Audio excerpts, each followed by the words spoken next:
Bonjour à toutes et à tous et bienvenue dans ce replay dédié à la cybersécurité.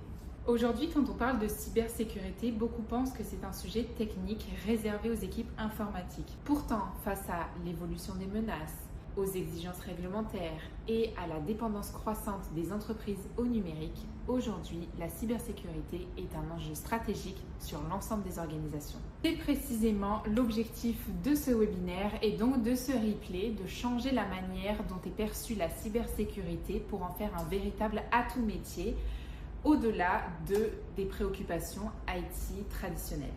Notre expert Frédéric Lucignol va vous sensibiliser à la cyber, pilier stratégique pour la croissance et l'évolution de votre entreprise, et également faire en sorte que vous soyez aligné avec l'évolution des menaces. Je vous souhaite un très bon visionnage. Merci Agnès. Pour ma part, moi, ça fait maintenant 18 ans que je fais de la cybersécurité. Je viens du monde, on va dire, opérationnel, dans le sens où la cybersécurité, c'est un sujet très vaste, hein, vous devez bien le savoir aussi. Ça se traite à la fois sur des briques technologiques que l'on déploie, mais ça se traite également sur le volet gouvernance et sur le volet sensibilisation, où il faut arriver à guider ses collaborateurs, guider les utilisateurs dans les bonnes pratiques cyber. Et on s'est dit avec Agnès qu'on allait vous faire un retour d'expérience sur l'implémentation de NIS2, où aujourd'hui, dans le cadre français, on pourrait l'appeler Récif, puisque l'ANSSI a transposé le cadre NIS2 en Récif. Et ensuite, pareil, sous forme de retour d'expérience, vous montrer que il y a des actions à faire au quotidien dans tout ce que vous avez en termes d'outillage ou de bonnes pratiques cyber, pour faire en sorte que tout ce que vous mettez en place soit toujours en adéquation avec l'état de l'art ou avec l'état des menaces. N'hésitez pas, si vous voulez, à me poser des questions, je devrais les voir dans le chat ou lever la main, et puis voilà. Pourquoi on peut dire que la cybersécurité répond à des enjeux métiers? Je l'ai un petit peu traduit dans ce slide-là, dans le sens où si on écoute les directions, si on écoute les utilisateurs finaux, et puis les responsables de pôle ou les responsables de business unit, on se rend compte que tout le monde a besoin de la sécurité, soit parce que ça peut être un levier commercial quand on est dans une entreprise, mais si on est dans une collectivité, ça peut être une contrainte ou même un besoin pour assurer un bon niveau de service à ses citoyens. Et il y a aussi par-dessus ça ce cadre réglementaire qui nous impose, suivant le type de structure, de se mettre en conformité, de respecter tout un tas d'exigences plutôt fastidieuses. Mais on a aussi pas mal d'entreprises, pour le coup plus privées, qui sont pas forcément soumises à un cadre réglementaire, hormis le RGPD évidemment, mais qui veulent en faire un levier de développement, et du coup qui vont faire en sorte de améliorer la sécurité sur ces différents axes que je vais un peu développer petit à petit. Donc, premier sujet, autour de l'implémentation de NIS2, pour vous donner un petit cadre, je pense que vous connaissez tous la réglementation NIS2 qui doit être transposée dans chaque pays européen. La France est un petit peu en retard par rapport à d'autres pays qui ont déjà transposé la réglementation et qui est déjà en vigueur. En France, il y a eu un petit retard à l'allumage et la transposition est récente par l'ANSSI et encore en version bêta. Ça date de 2026, d'avril, où l'ANSSI a beaucoup communiqué autour de ça. Néanmoins, ça fait déjà une bonne année qu'il faut se mettre en conformité, et l'ANSSI évoquait le fait qu'on se laisse 3 ans avant d'aller commencer à taper auprès des collectivités ou des entreprises pour aller les challenger par rapport à ce référentiel. Et dans ce cadre-là, j'ai mené une mission. J'ai mené une mission depuis maintenant, depuis 2025, où j'accompagne donc une entité qui est une entreprise qui gère des dépôts pétroliers sur la métropole. Et pour gérer ces dépôts pétroliers, on rentre directement dans le cadre de NIS2, et il faut se mettre en place. Tout ce qui correspond, ça correspondait à l'époque, quand on parlait de NIS2, à 350 critères. Quand on parle de récif, c'est plutôt 250 critères, parce qu'ils ont un peu fusionné tout ça. Donc on est forcément dans le secteur de l'énergie, donc on est très vite soumis à NIS2. On parle d'un parc informatique de 1000 actifs et puis d'un parc industriel aussi, des automates pour les différents dépôts. Il y a évidemment un RSSI, il y a une équipe informatique, l'équipe informatique c'est lorsqu'une dizaine de personnes, et le RSSI avait besoin entre guillemets d'une personne en plus pour amener de la valeur sur cette fameuse mise en conformité. Et la mission elle a commencé en avril, c'était autour d'une cinquantaine de jours en 2025, qui sont renouvelés en 2026. Et je vais vous expliquer un petit peu le point de démarrage qui était assez costaud, parce que même la direction euh, entendait qu'ils étaient soumis à NIS2, mais ils ne savaient même pas ce que ça voulait dire derrière ce mot NIS2, en quelque sorte. Donc, est-ce qu'il y a une bonne démarche pour implémenter et mettre en œuvre NIS2 et correspondre aux attentes de la direction qui, quelque part, comme je vous le disais, ne sait pas trop ce que ça veut dire? À mon avis, il y a plusieurs démarches, mais la méthode que nous, on a décidé d'appliquer, ça a été la méthode, et c'est pour ça que j'ai mis les ciseaux, de découper très précisément chacun des thèmes. Euh, Dans les thèmes à découper, par exemple, c'est que mon client est composé donc de dépôts pétroliers qui ont plusieurs systèmes d'information. Le système d'information, on va dire, industriel, le système d'information administratif. Il y a un siège, donc c'est l'entité transverse qui assure des services comme les services RH, des services informatiques. Et derrière, la question, c'est qui est réellement soumis à NIS2 et de quelle manière. Et on s'est du coup rendu compte que les dépôts, quel que soit le système d'information, étaient soumis à NIS2. Un des dépôts était aussi très certainement OIV, mais il n'avait jamais trop pris en compte cette notion de OIV. Et en revanche, le siège qui est transverse n'a pas besoin de respecter le NIS2 en tant que tel, mais est vu comme un prestataire de service pour ces entités NIS2. Et du coup, le siège, pour peut-être l'activité informatique, pourrait envisager un jour d'être ISO 27001. Mais du coup, on parle d'un petit périmètre, d'un petit système d'information par rapport à l'idée initiale qui consistait à se dire, allez, je vais tout certifier ISO 27001, parce que c'était aussi ce que pensait la direction. NIS2, on est ISO 27001, tout fonctionne. Ça sert à, c'est pas exactement ça. Et l'idée était vraiment de bien segmenter. Euh, on, on savait que dès le départ, on partait sur 2-3 ans d'implémentation. Donc, qui dit autant de temps dit il faut qu'on se pilote ce projet, qu'on mette en place des fiches suiveuses, par exemple. On sait qu'on risque de se poser plein de questions et de devoir aussi sensibiliser les différents responsables, par exemple les responsables de dépôt, parce que c'est encore quelque chose de plus pour eux qui pourrait vivre comme un frein à leur activité. Donc, il faut savoir accepter les redites, il faut savoir rester pédagogue et il faut savoir aussi se remettre en question parce que la direction, parfois, est moins mature que finalement nous sur ce sujet-là et va fortement nous challenger, des fois même pas violemment, mais avec excès, parce que pour eux, ils pensent que ça peut aller très vite euh, et ils pensent que ils sont déjà conformes à ce type de référentiel, alors que ce n'est pas du tout le cas. Il faut savoir expliquer pourquoi ce n'est pas le cas. Dans le cadre de la réglementation, il y a aussi potentiellement d'autres standards qui peuvent s'appliquer pour eux. Donc, c'est bien d'expliquer et de faire une sorte justement de sensibilisation ou formation auprès de la direction. Oui, ils sont NIS2. Un des dépôts était OIV, donc ce sera encore un autre cadre à appliquer pour eux. La conformité RGPD, oui, mais ça fait très longtemps que c'est censé être mis en œuvre. Donc, et puis c'est géré peut-être plus par le DPO que par le RSSI. Et ensuite, suivant le système d'information, il y a un standard de sécurité pour le monde industriel qui est l'IEC 62443. Donc tiens, on pourrait s'appuyer sur cet outil de standard. Comme l'ISO 27001, c'est un outil pour se mettre en conformité NIS2. Et puis après, il y a d'autres standards qu'il faut utiliser, en tout cas que nous, on recommande. C'est que forcément, le client a acquis des solutions de sécurité. Donc, il y a les constructeurs qui proposent des fois des guides de durcissement. Il y a des instituts qui proposent des outils pour auditer automatiquement l'installation.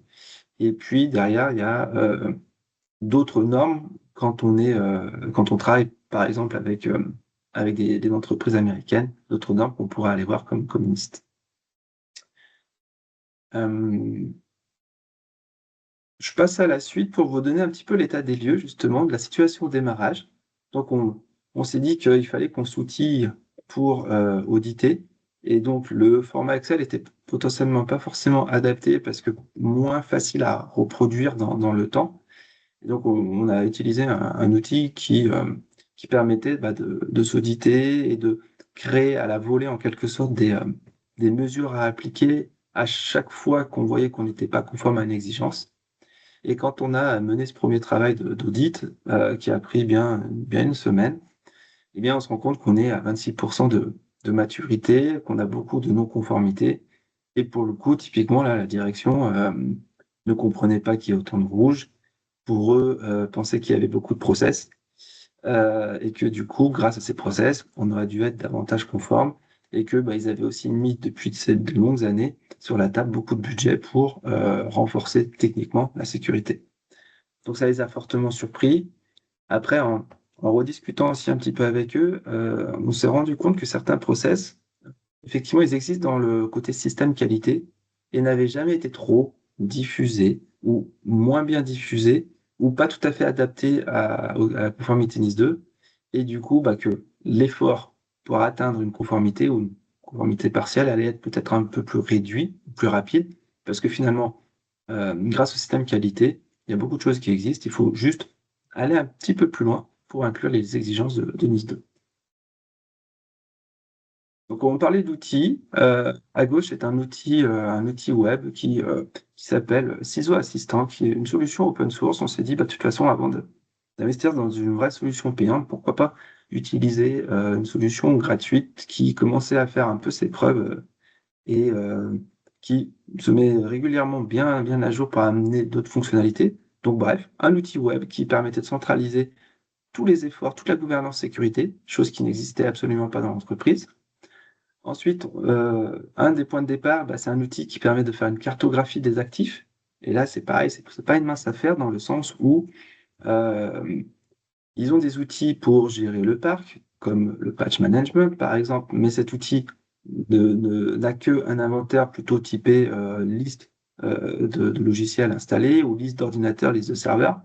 Mais il n'y a jamais eu le travail de fait de relier le serveur X qui gère l'application X avec le serveur Y qui gère l'application Y et faire les chaînes de dépendance pour petit à petit se dire, tiens, si demain je suis confronté à une attaque cyber ou une panne informatique, je sais que j'ai des dépendances et que je peux pas redémarrer tout et n'importe quoi en même temps. Et je sais que du coup, à la fin, l'ordonnancement sera le suivant.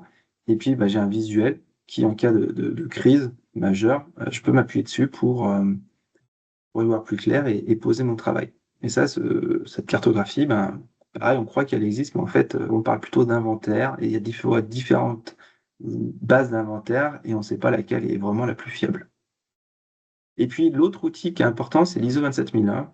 NIS2 ne demande pas à ce qu'on soit ISO 27001, mais la 27001 nous amène, ou toutes les normes autour de la 27001, nous amènent en fait les guides pour bien mettre en œuvre NIS2 avec la bonne structure en termes de documentation qu'on peut retrouver dans l'ISO 27001 ou la façon de faire une analyse de risque. Eh bien, on se dit, tiens, on va s'appuyer sur ce standard-là pour essayer de formaliser correctement les choses. Quand je vous disais que NIS2, finalement, c'est pas un projet IT en tant que tel, c'est que NIS2 demande la contribution de tout le monde.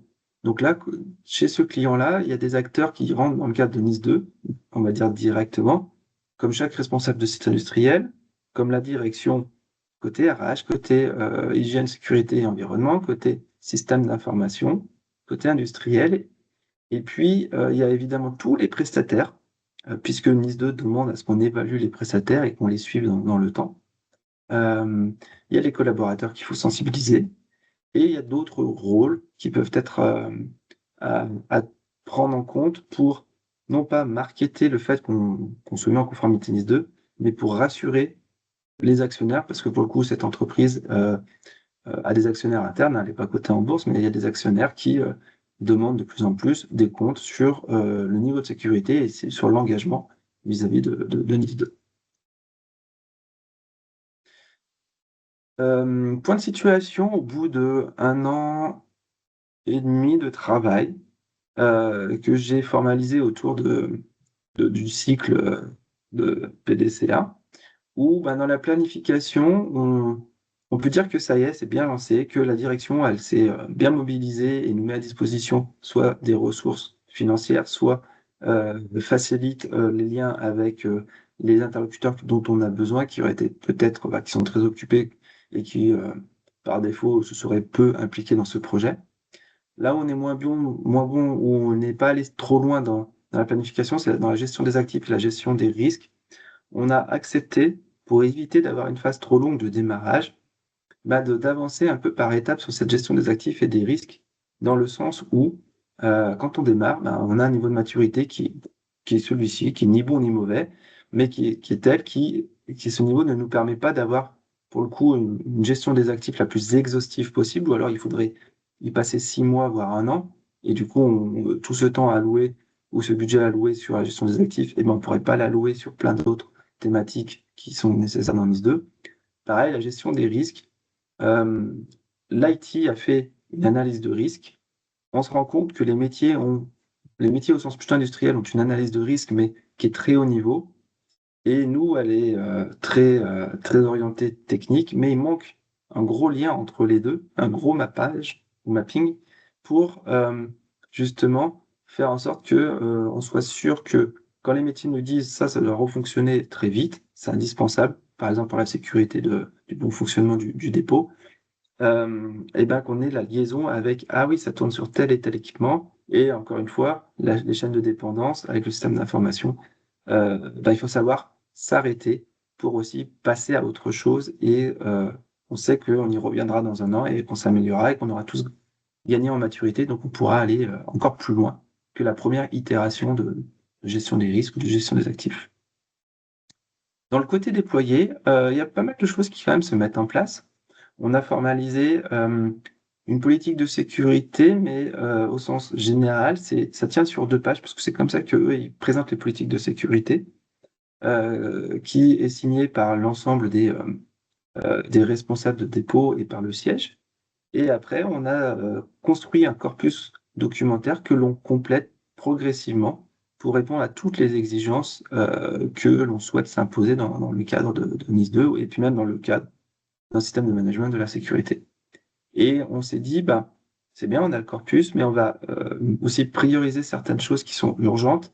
La gestion des incidents, qu'ils soient cyber ou techniques, donc avec une matrice d'évaluation de qu'est-ce qu'on appelle un incident mineur, majeur, critique, et derrière, ben, comment on s'organise en termes de gestion de crise. Et là, pareil, la gestion de crise, c'est pas seulement l'IT qui s'organise, c'est bien les métiers qui doivent s'organiser pour assurer sur certaines activités une continuité d'activité, quelle que soit la crise, et pour d'autres activités qu'on accepte une reprise d'activité un peu plus tard. Ça peut être plusieurs jours après, parce qu'on ne peut pas, même si on mettait tout l'argent que l'on voudrait, on ne pourrait pas assurer cette reprise d'activité cette continuité d'activité sur l'ensemble du système d'information ou de tous les processus métiers. Et dans le contrôler, eh ben, il ne faut pas oublier entre guillemets le quotidien. Donc le quotidien dans ce genre d'entreprise, c'est des audits internes du système qualité, où dedans il y a des volets cybersécurité, donc ça permet de challenger un petit peu l'avancement de tous nos processus, de toutes nos politiques. Il y a des tests de sécurité au sens test d'intrusion. Ça permet aussi de rajouter une couche comment on dit, d'évaluation qu'il faut du coup prendre en compte dans notre analyse, et ainsi de suite. Dans les points de questionnement, voilà ce qui est souvent revenu, et c'est aussi pour ça que cette mission nécessitait, on va dire, un profil un peu plus expérimenté ou un profil qui avait de l'expérience dans d'autres situations, parce que on s'est rendu compte que souvent nos interlocuteurs avaient le syndrome de la page blanche. Ils savent très bien qu'il faut faire un système de management de sécurité, mais comment je me prends, qu'est-ce que je rédige, et ainsi de suite. De la même manière, comme je vous l'avais dit en introduction, il faut savoir de quoi on parle et pour qui on le fait, pourquoi on le fait et par où commencer. Euh, Pareil, il y a le sujet de passer de la théorie à la pratique. C'est pas simple, donc il faut aller de l'avant, il faut accepter d'avancer et pas de reculer et de se dire, bon, bah, ce que je viens de pondre, c'est suffisamment bien pour une première version et je passe à un autre document ou à un autre sujet pour remplir mon niveau de conformité avec NIS 2. Voilà pour ce premier sujet autour d'un sujet de conformité métier, de mon point de vue, qui derrière ruisselle sur des volets très techniques ou des volets de gouvernance, de sensibilisation. Je propose, on a encore quelques minutes, d'aller sur le côté évolution des menaces, dans le sens comment rester aligné avec ces évolutions de menaces. Je vois pas spécialement de questions, donc je poursuis. Du coup. Dans l'évolution des menaces, voilà comment nous, on, on échange avec nos différents clients ben, de notre point de vue, si vous voulez maintenir un bon niveau de sécurité, voilà tout ce qu'il faut mettre en place chez vous, avec évidemment un niveau potentiellement variable en fonction de votre cœur d'activité ou aussi de votre taille du système d'information. On a un volet gouvernance, risque et conformité, donc le GRC en vert, où ben, finalement on rejoint des sujets comme NIS 2, mais on n'est pas obligé d'aller chercher ce gros référentiel-là, simplement prendre, par exemple, le référentiel des 42 règles d'hygiène de l'ANSSI et se dire, bah, ça sera mon guide que je vais appliquer chez moi. Ça peut être tout simplement, bon, bah, je pense que j'ai un peu de gouvernance, mais j'ai pas besoin d'aller trop loin parce que personne me l'exige. Par contre, sur la gestion de crise, je suis en stress parce que je sais pas, si demain je suis confronté à quelque chose, je sais pas quoi faire, donc hop, focus sur la gestion de crise. Ça peut être aussi formalisation d'un plan d'assurance sécurité. C'est des choses que l'on a dû faire de nombreuses fois en 2025 parce que sous l'effet peut-être de NIS 2 ou même de grands comptes, eh bien dans les transactions entre entreprises et même dans les collectivités, à chaque fois qu'il y a un marché qui s'ouvre, qu'il soit IT ou non, on reçoit un cahier d'exigences maintenant, souvent d'une trentaine, quarantaine d'exigences de notre entre guillemets, futurs clients qui nous demande de nous positionner sur tout un tas de critères de sécurité. Et du coup, ben, il faut arriver, nous, à formaliser une bonne réponse. Et aussi, dedans, il y a la demande de gestion de nos partenaires en tant que tels ou de nos prestataires.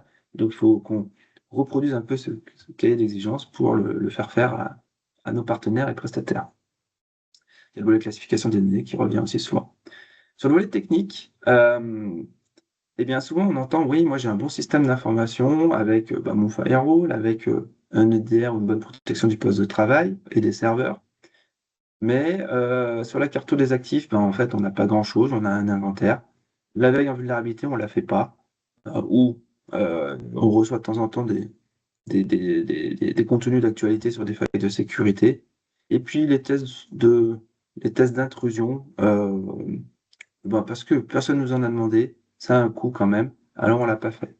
Et pourtant, euh, souvent on se rend compte que les équipements qu'on est amené à manipuler, que ce soit pour un changement, parce que le boîtier était trop vieux, ou parce qu'on a fait un micro-audit en amont, on se rend compte que les outils sont pas utilisés au maximum de leur capacité d'un point de vue sécu, que il y a des fois des outils qui sont redondants, donc il y a des coûts qui sont en trop de notre point de vue et que il faut accepter de se challenger via des tests d'intrusion ou simplement des scans de vulnérabilité pour mieux connaître sa surface d'exposition, qu'elle soit depuis l'extérieur ou depuis l'interne. Et le volet en gris, là, le fameux volet SOC, eh bien, c'est bien beau de mettre de la gouvernance, de mettre des briques techniques.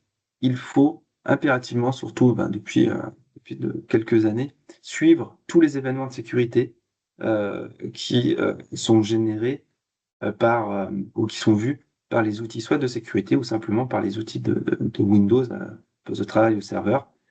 Et voilà, on voit les deux mondes. Soit vous arrivez à internaliser ce service et donc vous avez suffisamment d'expérience ou alors vous cherchez un peu d'expérience pour mieux faire ce qu'on appelle la levée de doute, savoir dire, bah tiens, j'ai reçu un événement de tel équipement, je prends 15 minutes pour savoir si c'est une vraie attaque ou si c'est pas une attaque, un faux positif. Si c'était une vraie attaque, il faut ce qu'on appelle rechercher des indices de compromission. Et puis derrière, faut que je mette en place les barrières d'isolement, les barrières d'éradication de l'attaque et que je sois prêt à m'organiser pour reconstruire mon système d'information. Derrière, pour maintenir un bon niveau de sécurité, il y a plein d'outils, autres que outils techniques, hein, ou de gouvernance qui peuvent vous aider. J'en avais parlé un petit peu tout à l'heure, il y a des guides. Nancy fournit énormément de guides, donc moi je vous invite fortement à les suivre, à les prendre.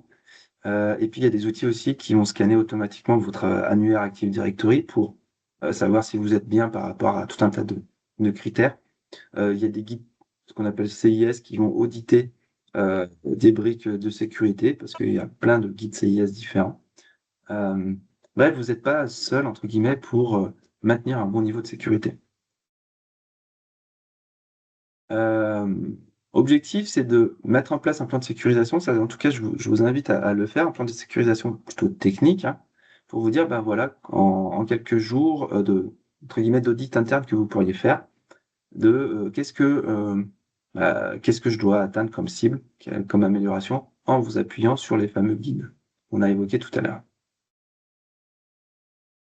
Sur le volet offensif, je ne sais pas si vous êtes habitué à faire des tests d'intrusion, mais l'idée, c'est de voir ce qui est visible depuis internet ou depuis l'interne, si on vient en branchant un PC sur votre réseau. Et on va vous dire, objectif, c'est qu'on a réussi à devenir maître du domaine. Et donc, on a pu compromettre tous les comptes, on peut accéder à tout et faire n'importe quoi chez vous. Donc, merci de corriger ça, ça, ça, ça, ça. Ça, c'est quand on fait un audit d'intrusion interne. Et de l'externe, l'idée, c'est d'arriver depuis Internet, à rentrer chez vous en rebondissant de machine en machine qui était visible depuis Internet. Par rapport à la cybercrise, moi, je vous invite fortement à aller sur le site de l'ANSSI qui vous propose un guide qui est très bien fait pour structurer justement votre gestion de crise selon les différentes phases que j'ai un peu évoquées plusieurs fois tout à l'heure. Et sur le volet défensif, donc l'idée, c'est de durcir toutes vos briques. Voilà quelques exemples, en fait, de prestations qu'on a eu l'occasion de réaliser parce que le client n'avait peut-être pas le temps de le faire ou pas l'expertise pointue sur telle ou telle brique. Mais il y a aussi des fois des sujets où vous êtes en totale autonomie pour le faire. Donc, comme je vous transmettrai les slides, ça vous donnera un exemple de tout ce que vous pourriez appliquer ou mettre en place dans votre plan de sécurisation. Voilà. J'en ai terminé parce que je voulais respecter le timing. Je ne sais pas si vous avez quelques questions. Et dans ce cas-là, avec grand plaisir pour y répondre. Merci Frédéric pour ta présentation. Donc à présent, n'hésitez pas à utiliser le chat ou à activer vos micros pour les questions. Merci, moi j'avais pas de questions. Je trouve que la présentation était très bien faite et ça aide en fait à justement organiser, sensibiliser en fait la gouvernance sur cette thématique de cybersécurité. Si. Ah si, il y avait une question, pardon. Quelle est la première étape que vous recommandez à des salariés d'une PME à suivre pour renforcer la sécurité? Eh bien, je commencerai par un micro-audit ou un audit flash, dans le sens où on est souvent amené à discuter ou à faire la première rencontre avec une PME sur j'ai besoin d'un audit ou j'ai besoin de changer une brique parce que elle est arrivée à son cycle de vie de 5 ans ou 3 ans et il faut la changer. Et nous, on aime bien lui expliquer qu'il faut, entre guillemets, arrêter de faire des audits qui durent 20 jours, qui coûtent très cher, mais il faut quand même juste faire un petit état des lieux. Donc, c'est pour ça que je parlais d'un audit flash et que je vous ai mis un slide par rapport à ça, où l'idée, c'est peut-être en 2 jours, donc on accepte de pas tout voir, on accepte de faire ce qu'on appelle de l'échantillonnage d'analyse de la configuration ou de l'architecture, ou de l'échantillonnage dans des interviews auprès du DAF. C'est important parce que le DAF, c'est lui qui gère les finances, de la direction si on peut, des RH, et puis de quelques utilisateurs ou de responsables d'utilisateurs. On fait donc une journée d'interview, une journée technique, et derrière, ça fait un audit flash qui vous décrit votre plan de sécurisation. Et pour faire cet audit flash, soit vous prenez un référentiel plutôt simple. Dans le cadre des PME, je pense que les 42 règles d'hygiène de l'ANSSI est très très bien pour le faire, et vous le complétez avec le guide de gestion de crise cyber. Pareil, c'est une vingtaine de questions qui vous permettent de vous positionner par rapport à une cible peut-être très haute, mais que vous pourriez adapter dans le cadre de votre PME, parce que vous n'avez pas besoin d'atteindre le plus haut niveau non plus dans tous les critères.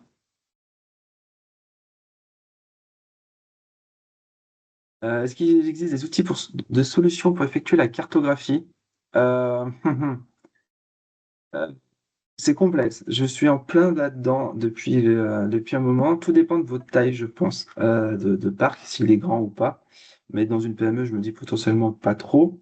Euh, Les outils pour le faire aujourd'hui, ça va être souvent l'outil qu'on utilisera, qui peut être des solutions open source comme GLPI, avec leur petit agent qu'on installe à droite à gauche pour faire déjà un inventaire de tous les logiciels, et puis un inventaire des postes de travail et des serveurs. Mais la partie réseau, je pense que ça restera du manuel, ou alors il faudrait faire un petit scan de vulnérabilité, une découverte avec des outils comme Nmap, hein. Pareil, il y a des solutions open source qui sont très bien pour avancer par étapes. Euh, L'inventaire que l'on va avoir, ça peut être aussi via votre outil de management de parc. Donc, si vous êtes très Microsoft, ça peut être Intune qui vous fait cet inventaire de parc. Si vous avez des solutions, je donne des noms, mais c'est pas, enfin, c'est parce que c'est ceux qui me viennent en tête, mais il y a des solutions comme Ninja One aujourd'hui qui ont une forte progression dans le monde des PME, parce qu'il fait à la fois l'inventaire parc, à la fois le patch management du parc informatique et la prise en main à distance, par exemple, pour faire comment on appelle ça, de l'aide, de l'assistance à l'utilisateur. Et ces outils, ben, ils vont cartographier aussi votre système d'information, et ça vous permet d'avoir une bonne base pour faire cette cartographie. Mais vous aurez un inventaire, et il faudra forcément un travail manuel pour relier les actifs entre eux. Et récemment, j'ai trouvé une solution open source qui le fait, et plusieurs clients en fait m'en ont parlé. Ça s'appelle Mercator, qui peut être intéressant à mettre en place. Et sinon, dans des solutions payantes de cartographie, il y a CartoSI, il y a Equialist. Donc il y a plein d'outils de gouvernance de cette cartographie, mais qui nécessitent au départ manuellement d'ajouter chaque actif. Voilà. Ben, nous, par exemple, nous avons EV Observe et actuellement, nous sommes en POC justement sur Ninja One. Ok, On a trouvé très intéressant parce qu'il centralise un peu tout. c'est ça. Mais EV Observe est déjà très bien, hein, pour vraiment schématiser. Bon, il y a du travail au départ, mais après, on a une vue assez. On peut créer en fait différentes vues, c'est ce qui est intéressant. On peut même avoir des vues au niveau applicatif. Donc, je trouve que c'est un bon produit, quoi. Donc, mais bon, c'est payant. Et oui, c'est le sujet, parce qu'il y a plein d'outils, enfin plein. Je pense qu'il y a plein d'outils qui vous disent on est capable de faire de la cartographie, mais en même temps, on fait ça, ça, ça en plus. Et il faut arriver je pense, à lister un peu les exigences que l'on a pour voir et mettre les outils que vous avez déjà en place pour voir déjà qu'est-ce qu'on remplit, qu'est-ce qu'on est capable de faire. C'est peut-être juste un module d'extension à ajouter gratuitement ou en payant une licence en plus, parce qu'il ne faut pas non plus multiplier les outils, quoi.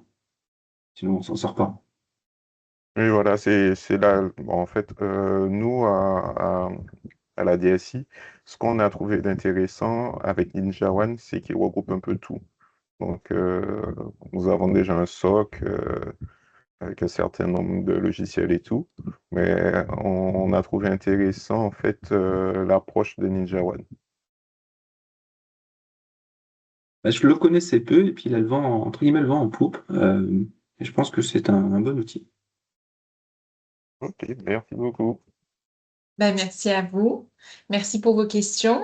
Merci d'avoir alloué ce temps pour ce webinaire.